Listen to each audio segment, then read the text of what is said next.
overarching theme this morning is dispelling the lie of give and take.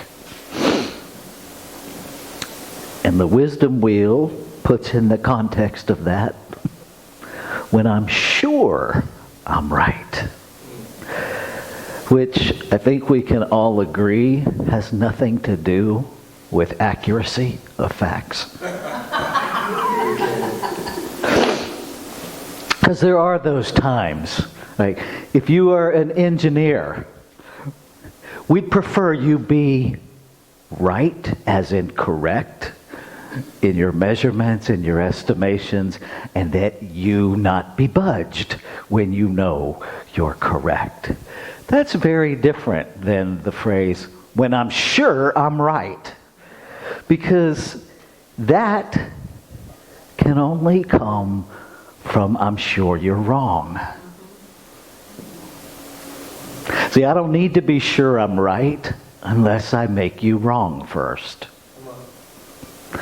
And at some level, I've made myself wrong because I need to defend it. So I'm not even really sure I'm right. So I'm lying to myself right from the gate. Yeah. I ain't judging. I'm just saying that maybe kind of is how it rolls out in our little human brains. Maybe. So this whole idea, because October, it's our pledge month. We're going to talk about giving in many, many different forms all month. And I invite you to hang in there with us, because one thing that I've learned in ministry is that we are more comfortable talking about our sex lives than our bank accounts. I'm not sure what that's about, but I've experienced it. People will tell me all kinds of things about their sexual adventures, and you start talking about money and people run. It's like turning on the lights and the bugs just go whoosh. I'm not sure what that's about. I think part of it is that we unintentionally, the collective we, have monetized spirituality. Right? We rail against capitalism from a spirituality that we have monetized to simply create another level of capitalism. I'm not just saying, I'm judging. It goes both ways. And I think we have priced people out of access to a spiritual journey that in my heart is free. And I go there because, and I may get emotional, I have been just sobbing all week. I have friends of 45 plus years that are suffering in Asheville, and I can't not feel that. I have friends in recovery that I've known for over 40 years we still can't find. I can't not feel that. So if it comes up and I leak, oh well. But here's what I know. Whatever this is, creation, doesn't take anything. It just gives. It just gives. And in the truth of one can't take from one, right? You can't take from yourself. You can lie to yourself. You can smoke screen yourself. You can fool yourself. But who's creation taking from? It's not. It just gives. Right? So I'm going to invite you to go all in with this exercise. Online, everybody, wherever you are, 100% in. If you see yourself as a giver here on planet Earth, take the deepest breath you can take. And if you see yourself as a receiver, back up. If you see yourself as a giver, exhale every ounce of oxygen. If you see yourself as a receiver, inhale as much oxygen as you can take in. Okay? Ready? Go. Hold it right there. Just stay right there. Stay in your givingness and your receivingness. Stay there. Stay there. Stay there. Let me know when you can't stay there anymore.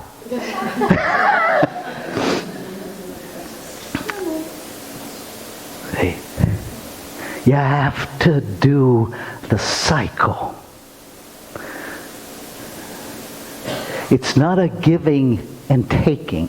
Taking implies something is removed from you. Receiving is a very different thing. Right? If a package is delivered to my front door, I'm at choice of whether or not to receive it. Right? If I pick it up and receive it, I haven't taken anything from anybody. It was given to me. So understand that the infinite has already given you everything that it is. Everything. The only thing that is delaying the process is you receiving what you've been given. That's it. Now, you may find that oversimplified. I can't complicate it. But you can. Right? It's free. The sunlight this morning. Anybody get a bill for that? Anybody get a bill for the nightfall last night? Anybody get a bill from any of the stars that you saw in the sky? From the moon? No. It's just given. Anybody have a bill at home for how many breaths you took this month? Last month? I have one that says how many gigabytes I used. Right? But you never get one for how many breaths you used. How many heartbeats you used. It's given. So this whole idea of when I'm sure I'm right, I invite you to start with the one thing you can be sure about. You are infinite possibility and form, and so is everybody else. Which instantly will blow, I'm sure, right out of the water. Because in infinite possibility, see, to be absolutely sure of something is the effect of making a choice to believe that there's nothing left to learn.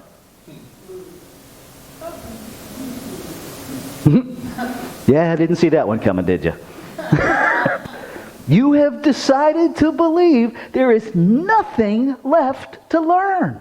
And so I'm sure I'm right. How's that work in infinite possibility that is always giving to itself? I'm correct in this moment. I had to laugh during the meditation time because what was coming to me was, you can't even be absolutely sure that you're right that your name is Rafe. Because for 43 years it wasn't. I was like, well, you got me there. Right? But how many of us like something that basic? Well, I'm sure my name is... Are you? You are today. But what if you wake up in the morning and something inside says, good morning, so-and-so. This is who you are now. Because it can happen. It can happen. Right? So understand that this tendency, this human conditioning to anchor into this idea of certainty and rightness is the Dead Sea of human thinking. The Dead Sea Do you know what the Dead Sea is? It is a body of water that has no inlet and no outlet. Yeah. And so what do things have to live? They have to have an inlet. They have to have oxygen in order for that body of water to have livingness in it. There has to be an inflow and an outflow. When we are in this place of certainty, we are the Dead Sea of thinking. Because we have decided there's nothing else to come in, so there's nothing new going out. Where then is creation giving of itself? Because it is continuously giving. There is not a moment since creation happened that it has paused or it would have stopped. We wouldn't even know each other if that were the case. Right? Nature is constantly giving to itself. And it's constantly giving to us because we are one with it. We're not separate from the trees in our yard. We're not separate from the grass that grows. We're not separate from the road we drive on. We're not separate from the climate that we deny is changing. Yes, I went there. Don't care if I pissed you off either. That's yours. There is no give and take. There's just give. And so our challenge, what are we giving? Or am I living in fear that sets me up to take?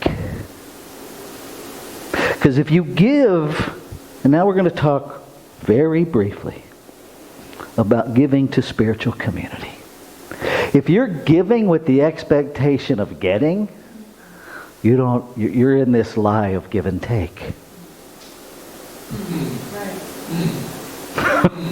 Right? Because you're not actually giving, you're setting up a getting. I'll give this much, and you know who you are, wherever you are. There are those that take that Bible phrase, pressed down and running over 10 times, and they do the math. And then they give based on that mathematical equation that says if I give 100, I'm going to get 1,000. And then they don't get their 1,000 and they dismiss spirituality as a lie without ever recognizing that the reason they didn't get 1,000 is because they believe they don't have in the first place, and so they don't. Right? If I believe that giving 100 will net me 1,000, I am operating from duality. I am operating from lack consciousness. I don't understand the law of reciprocity at all. And I'm not giving. And underneath all of that is a belief that there's not enough, that I don't have enough. That I, the human I, has to orchestrate a coup on money, on God as money, in order to have enough. Which means I don't understand that I already have everything the infinite is. More than have it, I am it. You already are everything that creation is. Stop looking for it somewhere else. It's in the mirror. It's driving your car when you're in the driver's seat. This thing that we're doing with the wheel, I want to dispel any mystical anything about it. Because it can seem really mystical. It's not. All we're doing is tapping into infinite intelligence that lives in you, that lives in me, that lives in Jamie.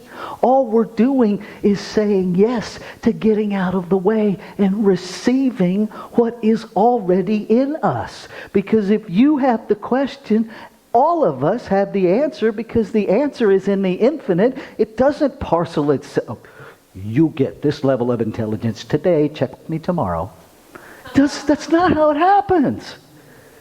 We are infinite intelligence in form. Now, yes, there are those days where I am so detached from the awareness of that it's easy to scream, okay, I'm infinite intelligence in form. Everything I need to know, I already know. What is it? Right? We have those days. Congratulations. That makes you normal. What cracks me up, we're all like, I'm not normal. Yes, you are. Every one of us is so painfully normal. And none of us is absolutely certain that we're right. Because the minute I'm sure I'm right, I have admitted I don't understand anything. Because there is no right or wrongness. There's just infinite intelligence. Now, I want to caveat that as I wrap up with, I'm not talking about human behavior. I did not just say it's okay to go out and steal and pillage and rape and kill people. That's okay. I didn't say that. And I know there are people who will hear that. That is not what I said. Spiritually, there is no right and wrong. Spiritually, there's just spirit. Human behavior, there's all kinds of right and wrong. All kinds. But it all begins and ends with our understanding of who we are spiritually. Right? How infinite intelligence ties all this together every Sunday morning blows me away. Because that reading fits this 100%. There's no way I can plan that because I don't know where this is going to land. All I'm doing is listening and saying yes. Jamie has a book of songs. She doesn't know where this is going to land. And in that time of meditation, there's a listening. And it's like, this song. And I'm sure there's a human part of Jamie that's like, hello, do you have a supervisor I could speak with? Because I haven't played that song in years. I'm not even sure what the melody is anymore. And yet she says yes. Now here's the beautiful part. Unless you're one of those savants that has photographic memory and heard her play it before, none of us will know it's not what you wrote the first time. Right? Who cares? Right? I want you to understand you have this same thing happening in you. I really am finally writing a book. And it's coming out of this practice. The title of which is Just Answer the Damn Question. Right? Because how many questions come up in you over and over again? Questions that seem completely benign. You're driving down the road and you spot something and something says, what's that about? Answer the damn question. Because it's the infinite inside of you getting your attention so that it can connect you with infinite intelligence within you that already knows the answer. Every question you get like that is rhetorical. You already know the answer. That's just the infinite engaging your brain so it can tell you. Just answer the questions. Watch your life explode in magnificence. It's amazing. If you're getting I'm going to wrap up with this. If you got long-term recovery, you may know this name, Father Martin. Father Martin was a Catholic priest. Father Martin this is back in the day of VHS. When we were in recovery centers, we'd pop in a VHS and there's Father Martin doing one of his chalk talks. And Father Martin was sharing about a radio show that he had at one point. And he was sharing about it was a call-in radio show. And he said he had a caller call in one time and give this whole rundown about all his drug and alcohol use. And at the end, he took a breath and he said, "Do you think I have a problem with alcohol?" Father Martin paused, and this is the way he answered it. He said, "You know, I really love green beans. I love green beans so much that every time I have green beans available, I will eat green beans until they're gone, till there's none left on the table. But I have never called a radio station to ask if I have a problem with green beans." If you're asking the question, you already know the answer. Just answer the question. Let's take this into prayer.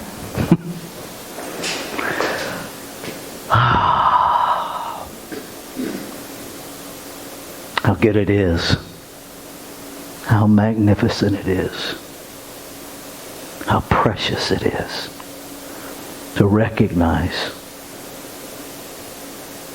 one life, one love, one peace, one power, one presence, one beauty, one joy, one source, one substance, giving freely of itself to itself, because it's the only thing to give to. One. And I know being made out of it, I am it, individualized in form. And as I know that about the individualization of absolute consciousness as me, I know that about every expression of life. And so everywhere I look, whether I call it God, Buddha, Allah, Great Mystery, Great Spirit, everywhere I look, there it is. Everything I feel, there it is. Everything I think accesses it and sets it in motion to fulfill the very thing I think. Giving to itself. And so I open to receive, to open that flow of reciprocity. I say yes to being the inlet and the outlet. I say yes to living uncertainty that never again claims, "I'm sure I'm right."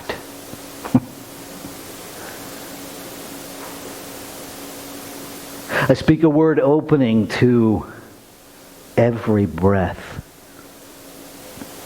making everything new. That each breath breathed anywhere changes the whole. And so every moment is new. Every moment. And I just allow myself to feel that. To feel the freedom from any anchor of certainty in what was. To living gloriously in this moment of what is.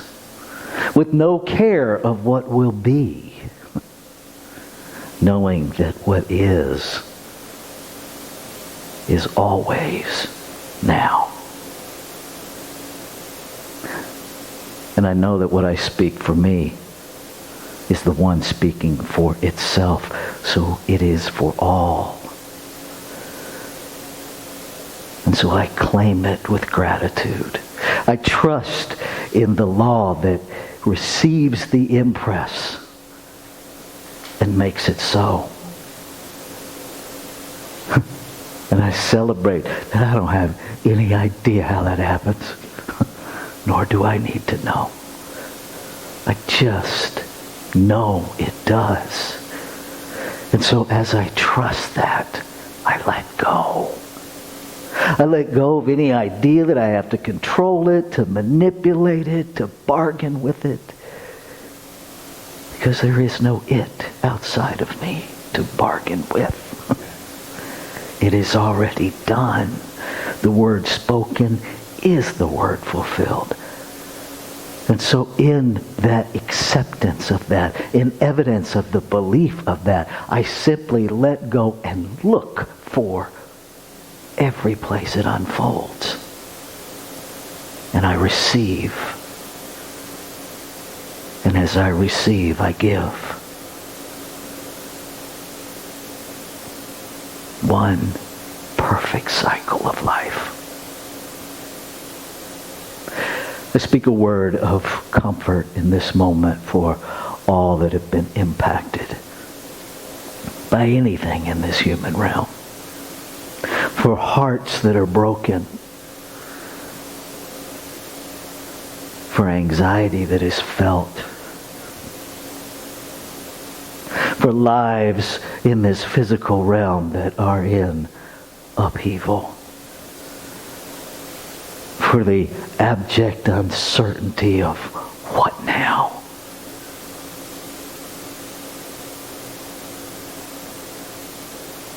And I speak a word that in each heart, in each emotion, in each mind, that there rises to the awareness that all is well with the soul. All is well. No matter what it looks like in the physical. Beyond the physical, at the core of our being, all is well. And it is with deep, deep gratitude, faith of release, that I let go. I let spirit be spirit. In me, around me, as me. And so it is.